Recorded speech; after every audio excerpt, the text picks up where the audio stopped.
Coaches do this a lot. They'll say, hey, come and join I'm a life coach and I can help you over 8 weeks. I've got an 8-week coaching program where I'm going to help you, overcome and build your best life and and all that kind of stuff. Okay, fine, great. But then now you're competing with every other life coach that has an 8-week coaching package, right? It doesn't sound new. However, if you say to them, hey, I have a brand new method of getting you from feeling like you're just existing to actually living your life again. And it's called my Life Accelerator Blueprint. It's brand new. No one else has done it before. And it helps you go from feeling like you're just going through the motions and existing to actually living your life again. Would you like to know more? Welcome to the Mind Over Money podcast with Jessen James. Hello, everyone, and welcome to this special episode of the Mind Over Money podcast.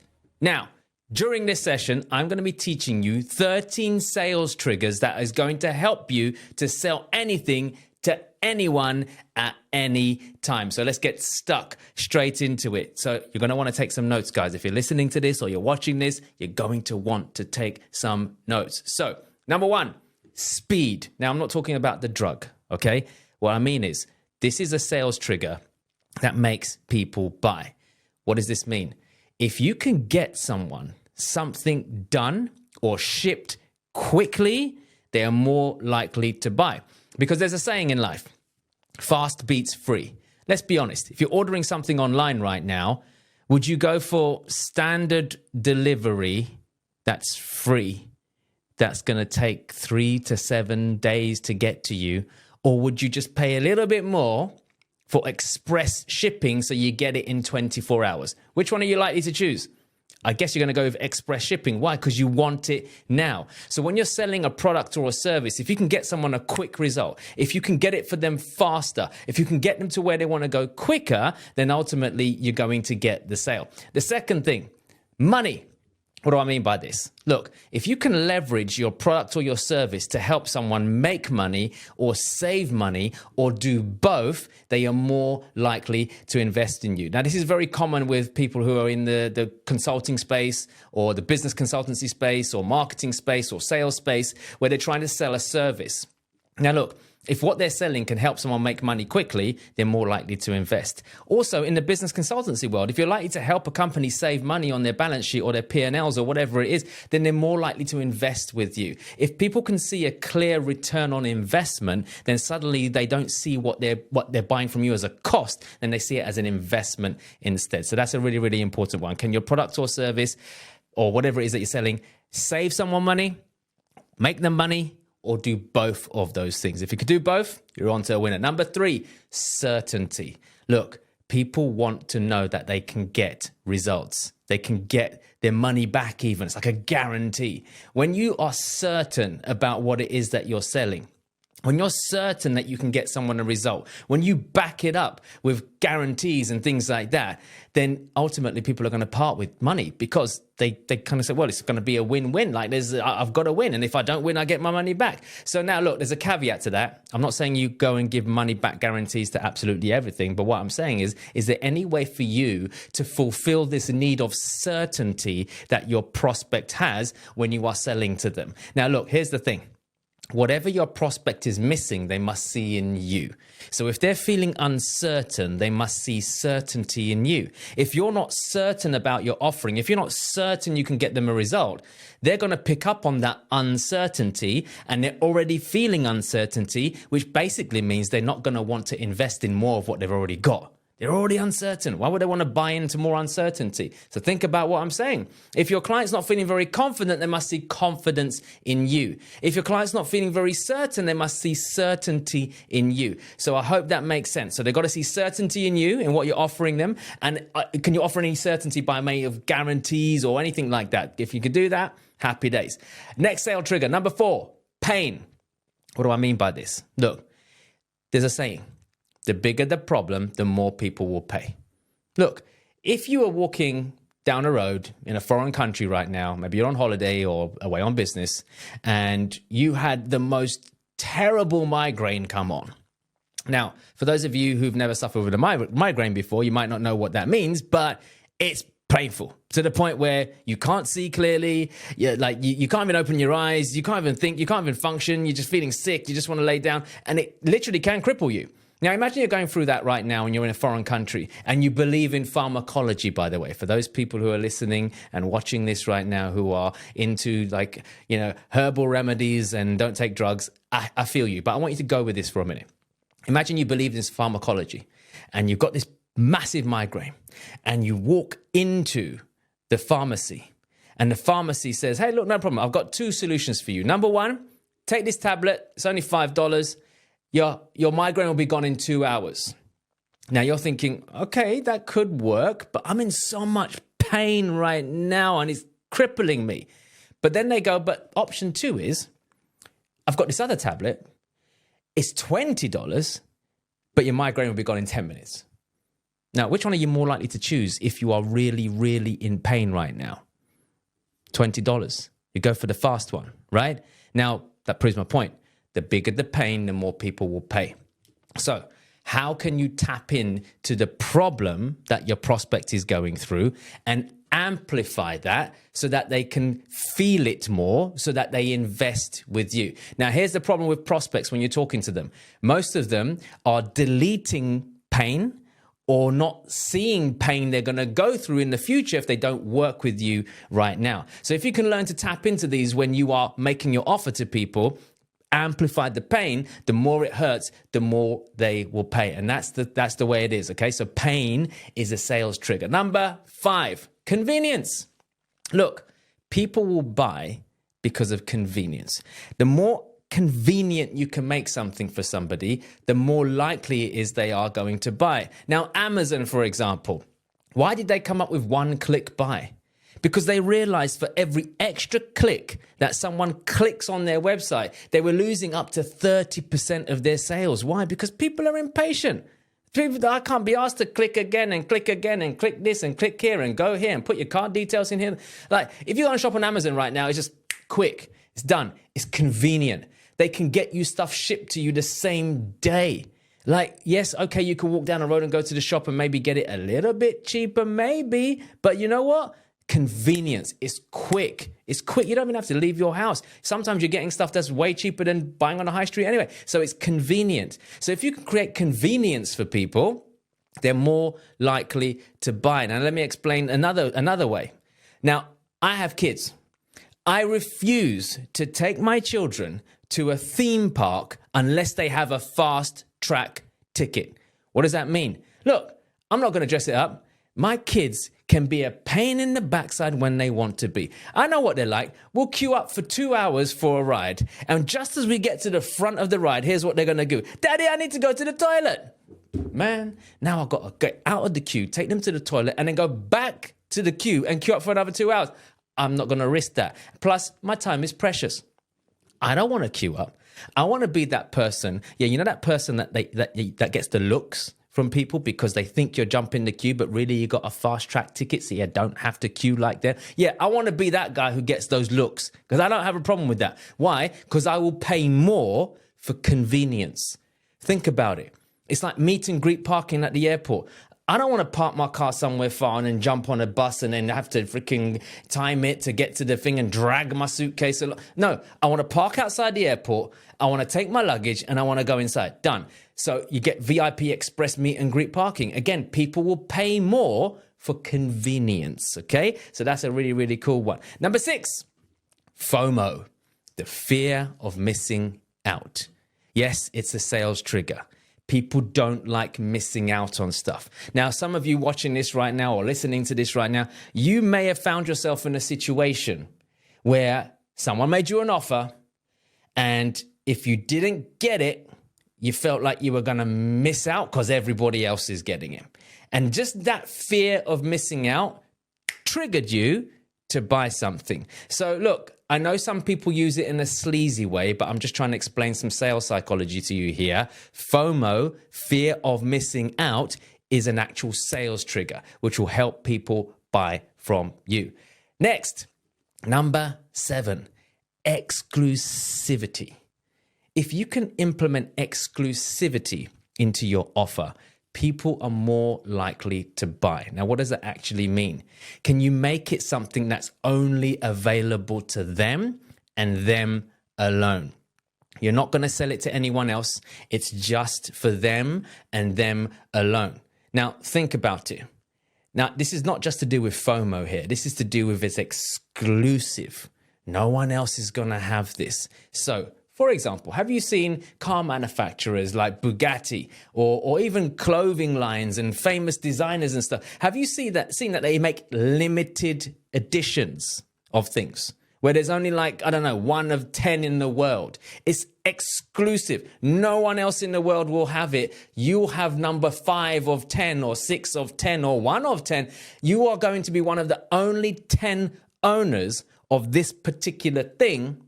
No one else is going to see it. So think about this right now, right? If you feel like it's exclusive, which is a trigger. Now, look, Louis Vuitton do this. Now, I love Louis Vuitton. I love going in there. I love people who know me know it's one of my favorite shops. I love walking into Louis Vuitton. Here's the problem with Louis Vuitton, though. They know me. And here's what happens. I'll be buying a belt or buying something or whatever it is. And they'll go, sorry, sir. I'm just going to go get something run back. It's not on sale to anyone else. I'm going to show it to you. And if you like it, I think you should get it because we don't have many. Okay, go in, get it. Now, I know what they're doing. That same thing that they've just said, whether it's a bag they're going to bring out or a pair of shoes, that same thing that they said it's not for sale on the floor, but we've got it round the back, safe for people just like yourself. What are they doing? They're making me feel exclusive. They're making it feel like it's just for me. I know full well when I leave, they're going to drop the same line on the next person. I get it. But you know what? It's a sales trigger and it helps people to buy. Okay? So that's number 7. Number 8, status. Status. Look, people, write this down if you're taking notes. People will pay to maintain or enhance their status. I'll say that again. People will pay to maintain or enhance their status. Now, what do I actually mean by this? Look, think about it. If you are already accustomed to living a certain lifestyle, would you want to drop back? No. So look, this is why there's this whole thing of keeping up with the Joneses. Ever heard of that before? Why do people want to keep up with the Joneses? To save face. Why do they want to save face? To maintain their status. If you're like middle class right now and you're used to doing middle class stuff, for example, you don't want to be seen doing anything apart from middle class stuff. Why? Because you will drop your status if you're seen doing that. So you will pay to maintain your status. And here's the other thing. People who, in their mind, don't actually have much status will pay to enhance their status. For example, there are people out there who buy VIP tickets when they can't really afford VIP tickets. Why do they do that? So that they can enhance their status. They want to feel above everybody else. So that is a sales trigger right there. Status. Okay? So where are we? 1, 2, 3, 4, 5, 6, 7, 8, 9. Number 9, fear. Fear. Now, this is not fear of missing out. Okay? This is fear of consequences, which you can kind of link to pain if they don't buy. Now, look, what am I trying to say here? There's arguments for positive-based sales techniques where you sell benefits to people. But look, here's the thing. I'm a big believer in people will run from a burning building before they run towards their dreams. It's just how people are. They will avoid pain rather than run towards pleasure. That's what human beings do. I mean, we walk past the newspaper stand and we see 2 newspapers. One says beautiful summer day. The other one says storm coming. Which one do you go and pick up? Storm coming. Why? Because you want to know where the hell that storm is so you can get the heck up out of there, right? So pain, problems, fear. Our brains are already wired around this. You can't undo that. That's built into our DNA from the survival ages of the stone man, caveman, whatever you want to call them ages. We were built to survive, to detect pains, danger. So when people are afraid, they will buy. It's a trigger. It will trigger them to do something and move forwards. Now, sometimes people call this scaremongering. Well, as long as you're doing it ethically and you're not just trying to hoodwink people so you can sell them rubbish, then I think it's okay to do that. For example, there are people out there right now who are watching this or listening to this, and they are unfortunately completely oblivious to the fact that if they don't take charge of their finances right now, it's going to come and bite them in the backside. And that's me being honest. Look, let me just say something to all of you right now. The economy is in a very crazy place. So if you are going to rely on the economy, you are going to get shut down. So here's what successful people do. There's the economy, and then there's our economy. And successful people have figured out that I have zero control over the economy, but I have control over my economy. So why am I telling you that? Unless you start figuring out a way right now to create your own economy and stop worrying about and depending on the state of the economy, well, here's my gentle warning to you. You are going to get wiped out. That's fact. So am I scaremongering you right now, or am I actually helping you? Because right now, if I was selling you a solution to help you get unstuck right now and bulletproof your financial future, I genuinely believe, because I don't sell crap, I genuinely believe I'm helping you right now. I am making you aware of something, and I'm not scaremongering you. I'm just being honest with you. Unless you become someone of high value, unless you become someone who's got highly valuable skills that can help you to make money and earn money and diversify your money and create your own economy, and you're going to be wiped out. You're going to be wiped out. So look, it's no secret that I'm the person who helps you if you want to be able to sell more, influence people more, or use your voice as a speaker or a salesperson to diversify your income and become bulletproof. Now, look, one thing people can't take away from you right now are your skills. They can't take away what's in your head and what's in your heart. They can't take that. They can take your assets. You could lose your job. You could lose your house. You could lose your car. But people can never take away what's up here in your head and what's down here in your heart. No one can take that away from you. So why am I telling you this? If right this very moment you haven't invested in you, who is the biggest asset going right now, then unfortunately, here's what's going to happen. When things go wrong, you're going to go with them. I'll say that again. When things go wrong, you're going to go with them because you are dependent on others providing for you. So you need to invest in high value skills. So if right now you want some help with becoming a better salesperson or a better speaker, to learn those two highly valuable skills, high paying skills, then let me know down below, either in the comments or drop us an email on success@jessenjames.com. That's success@jessenjames, Jessen, james.com, or check out one of the links in our show notes down below and we'll hook you up with some support. And I've even got some free training for you guys as well if you want some more help with that, okay? Now, I just kind of scared you a little bit into, if you don't bulletproof your financial future, you're going to get wiped out, didn't I? But look, I've done it for a reason, because I want to help you. I know what it's like to be vulnerable, and now I have financial certainty. It's not just about financial freedom, it's financial certainty. I know that I can make money whenever I want because I have high value skills, and I want to pass those on to you. So like I said, drop us an email on success@jessenjames.com or look for one of the links in the show notes and we'll hook you up with that. All right, let's move on. Number 10, demand. That's another sales trigger. Demand. What does that mean? Look, when things are in high demand, people are more likely to buy. All right. Now, look, we went through some crazy times some years back. I'm not going to say when, but you'll know what I'm talking about. And it involved toilet paper, or a lack of. Now, I still don't know till today why people thought stockpiling on toilet paper was going to solve their problems. But anyway, it happened. So would you agree with me that because there was a lack of supply, the demand went up? And because the demand went up, people were charging more. Sales trigger. So when things are in demand, they will trigger people to buy, okay? So think about that, all right? Next, Number 11, scarcity. What do I mean by this? Some people get this mixed up with demand.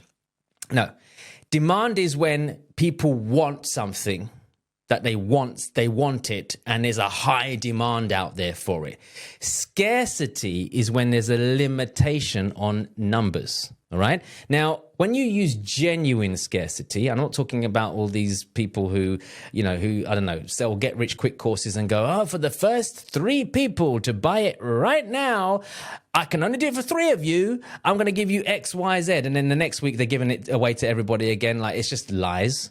So when you have genuine scarcity, for example, a lot of people who follow me are coaches or consultants. They're working with people one-to-one. My guess is if you're an astute coach or mentor or consultant, you'll understand that you have capacity. You'll understand that you can only work with X amount of people at a certain time, right?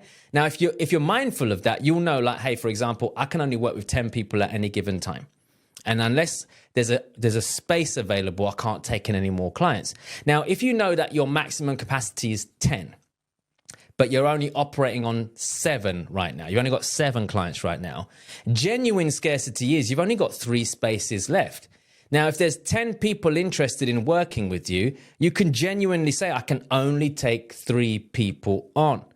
And you mean that. And because you mean it and there's certainty around it and people know you're telling the truth, you sell with a different energy. So scarcity is another sales trigger that makes people go, hey, I want in on this. Why? Because there's only 3 left. There's only 2 left. There's only 1 left. There's like hardly any around. So scarcity is another sales trigger that you can use. Okay. Number 12, reciprocity. What does this mean? It basically means I do something for you, therefore you do something for me, okay? So the law of reciprocity. We've all been in scenarios before where someone's done us a favor. Now, what does that naturally made us want to do? Well, my guess is it's made you want to do something in return, do a favor, so to speak, right? So how does this work in sales? Look, I'm always saying to people, get in the habit of giving first. Give value to people. When we go into sales relationships, we always just want to take. Loads of people just want to take. I want to take that person's money. I want to get their money. I want to make the sale. Don't get me wrong. Of course we want to sell. Of course we do. But when you go into any sales relationship with the mindset, I'm going to take from these people, here's what you're actually doing. You're being selfish and you're not actually playing on one of the basic laws of influence, which is reciprocity. I'll do something for you if you do something for me. So give first. What value can you offer someone up front? What favors can you do for people? Can you make them feel like you've done something for them? Now they have to do something for you. Now, let me give you a perfect example of reciprocity. It's actually quite a funny one. Now, I mentioned earlier on that I love going into Louis Vuitton, right? And it's not just Louis Vuitton. A lot of stores do this, but I'm just picking Louis Vuitton as an example. You go and walk into Louis Vuitton, and providing it's not absolutely rammed in there, because sometimes I don't have time to do this, but when it's relatively quiet and you're an important client as well, you walk in and you know what they do? They say, hey, sir, oh, nice to see you again. Good to have you here. Take a seat, sir. Take a seat. Let me take your bag. Take a seat. Take a seat. Okay. Are you thirsty, sir? Would you like a drink? Some champagne, perhaps, sir? And you're like, well, it's gone midday. Why not? I'll have a glass of champagne. It's fine. No problems. Are you hungry at all, sir? We've got some nibbles out, but I'll bring some out. I'll bring some nibbles for you. I'll bring you a drink, bring you some nibbles. Now, you're sitting there. You haven't bought anything yet. You've drank their champagne. You've had their snacks. Someone's buying something today. Why? Because you feel like, oh, I need to do something back now. They've done something for me. I need to do something for them. They know what they're doing. These are sales triggers. So law of reciprocity. What can you do for others which will make them feel that, hey, you know what? You gave me something and you didn't have to do that. So, yeah, so-and-so might be more cheaper down the road or whatever it is. But do you know what? I want to give you my business because you helped me out, or you did me a turn, or you did me a favor. So the law of reciprocity kicks in. It's really, really good. Okay. Then number 13, the last one, this sales trigger here I believe for many of us, it's caught us out so many times and it will continue to catch us out. However, it's one that you can use when you're selling to your prospects, okay? And that is novelty. What does that mean? Can you make your product look as if it's something new, especially if it's not new, all right? If you're going into an industry where it's actually not new what you're doing, but if you can make it sound like it's a new thing, here's what happens. Our brains release dopamine because we like new stuff. Ever heard of shiny object syndrome? Well, that's what it is. If you like new stuff, stimulates your brain, dopamine goes off, it's exciting, it's new, and because of that, it makes people want to buy. It triggers them to buy. So often I say to people who are going into industries or markets where actually what you're selling isn't new, there's loads of people doing it right now, then I often say to them, how can you package it up and make it sound like it's something new, but it's really the same as what everybody else does? Now, some of the best ways to do that is to have a methodology. So if you've got a system or a methodology or a particular way of delivering on a particular outcome, then dress that up as your intellectual property and it will just sound new. For example, coaches. This is an easy example. This novelty stuff works with anyone. Product-based businesses, service-based businesses, doesn't matter. But look, coaches do this a lot. They'll say, hey, come and join I'm a life coach and I can help you over 8 weeks. I've got an 8-week coaching program where I'm going to help you, overcome and build your best life and and all that kind of stuff. Okay, fine, great. But then now you're competing with every other life coach that has an 8-week coaching package, right? It doesn't sound new. However, if you say to them, hey, I have a brand new method of getting you from feeling like you're just existing to actually living your life again. And it's called my Life Accelerator Blueprint. It's brand new. No one else has done it before. And it helps you go from feeling like you're just going through the motions and existing to actually living your life again. Would you like to know more? Suddenly people are like, hey, it sounds new, brand new, never existed before, never heard of it. Life Accelerator Method. Wow, that sounds brilliant. It's the same 8-week life coaching package. You just dressed it up. Make sense? So what I'm trying to say to you is if you can trigger off novelty, it will help people to buy. So remember, 13 sales triggers that you can use right now to improve your sales and sell anything to anyone at any given time. Number 1, speed. Number 2, money. Number 3, certainty. Number 4, pain. Number 5, convenience. Number 6, FOMO, fear of missing out. Number 7, exclusivity. Number 8, status. Number 9, fear. Number 10, demand. Number 11, scarcity. Number 12, reciprocity. And number 13, novelty. Okay? So, hope you enjoyed this episode. And if you are watching this either on YouTube right now or you're listening to this on my podcast itself or wherever you're watching this right now, do me a favor, okay? Like and subscribe to whatever platform you're watching this on. If you're watching this on YouTube, make sure you smash the notification bell as well after you subscribe to know that you are actually going to get notified whenever I put more content out like this. And let me have some of your comments down below. If you're watching this on YouTube, let me know down below. What are your thoughts? Are there any more sales triggers you're aware of? Have you been caught out by any of the 13 that I've just shared with you? I'd love to hear down below, and I would read your comments as well and interact with you as well. If you're listening on my Mind Over Money podcast right now, I appreciate you guys for listening in. Please make sure you implement these steps. And if you are listening on my podcast, make sure you subscribe to my podcast and leave a review so other people can benefit from this content too. Okay? So I appreciate you guys. And until next time, this is Jessen James signing out. And this has been 13 sales triggers that will help you sell anything to anyone at any given time. Use them and let me know how you get on. You've been listening to the Mind Over Money podcast with Jessen James. Don't forget to subscribe and follow on all the channels, links in the show notes. Please also leave a review and visit www.jessenjames.com to find more resources on how to create the life you deserve.